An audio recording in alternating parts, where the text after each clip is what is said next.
Sir, ಜಾತಿ ಜನಗಣತಿ ವಿಚಾರ ಕ್ಯಾಬಿನೆಟ್ ಚರ್ಚೆ ಆಯ್ತಾ ಸರ್? ಜಾತಿ ಜನಗಣತಿಯ ವಿಚಾರ ಚರ್ಚೆ ಆಗಲಿಕ್ಕೆ ಅಂಶಗಳೇನಂತ ನನಗೆ ಗೊತ್ತಿಲ್ಲಲ್ಲ. ಇವತ್ತು ಸಂಪೂರ್ಣ ವರದಿಯನ್ನು ಸಚಿವ ಸಂಪುಟದ ಮುಂದೆ ಮಂಡನೆ ಮಾಡಿದ್ದಾರೆ. ಈ ಸಾರಾಂಶದ ಎಲ್ಲರೂ ಕೂಡ ಅಧ್ಯಯನ ಮಾಡಿದ ನಂತರ 17ನೇ ತಾರೀಕು 4 ಗಂಟೆಗೆ ಮತ್ತೆ ಒಂದು ವಿಶೇಷ ಸಂಪುಟ ಸಭೆಯನ್ನು ಕರೆಯಲಾಗಿದೆ. ಅಲ್ಲಿವರೆಗೆ ಅದ್ರ ಬಗ್ಗೆ ಏನು ಮಾಹಿತಿ ಆಗೋದಿಲ್ಲ. ಅಂದರೆ ವಿಶೇಷ ಸಂಪುಟ ಸಭೆ 17ನೇ ತಾರೀಕು ನಡೆಯುತ್ತೆ, ಅಲ್ಲೇ ಇದ್ರ ಬಗ್ಗೆ ಚರ್ಚೆ ಆಗುತ್ತೆ ಸರ್? ಚರ್ಚೆ ಆಗುತ್ತೆ. ಅದೊಂದೇ ವಿಚಾರಕ್ಕೋಸ್ಕರನೇ ಸಚಿವ ಸಂಪುಟದ ಸಭೆ 17ನೇ ತಾರೀಕು 4 ಗಂಟೆಗೆ ಕರೀಲ. ಸರ್, ಒಂದಷ್ಟು ಅಂಕಿಅಂಶಗಳ ಬಗ್ಗೆ ವಿಚಾರಕ್ಕೆ ಸಂಬಂಧಪಟ್ಟಂತೆ ಸರಿಯಾಗಿ ಜನಗಣತಿ ಆಗಿಲ್ಲ ಅನ್ನೋ ಒಂದಷ್ಟು ಪರ ವಿರೋಧ ಎರಡೂ ಆಗ್ತಾ ಇದೆ ಸರ್. ನೋಡಿ, ಅದು ಅಧ್ಯಯನ ಮಾಡ್ತಕ್ಕಂಥದ್ದು. ಈಗ ಅದರಲ್ಲಿರೋ ಅಂಶಗಳು ಗೊತ್ತಿಲ್ಲದೇ ಪರ ವಿರೋಧ ಹೇಳೋಕ್ಕೆ ಏನಿದೆ?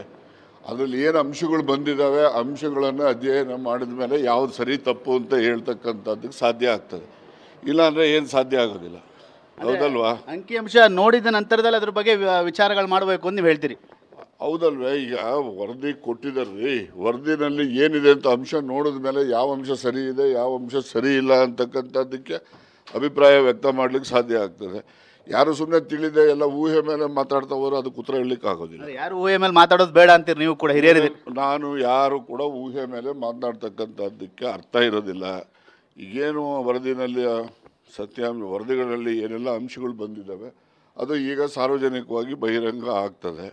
ಅದರಲ್ಲಿ ಜನಾಭಿಪ್ರಾಯ ಏನು ಬರ್ತದೆ ಎಲ್ಲರೂ ನೋಡ್ತಕ್ಕಂಥದ್ದು ಆಗ್ತದೆ. ಮತ್ತು 17ನೇ ತಾರೀಕು ವಿಶೇಷ ಸಂಪುಟ ಸಭೆ ಈ ಒಂದೇ ವಿಷಯದ ಬಗ್ಗೆ ಚರ್ಚೆ ಮಾಡಲಿಕ್ಕೆ ಆ ದಿವಸ ಕರೀಲಾಗಿದೆ. Thank you sir.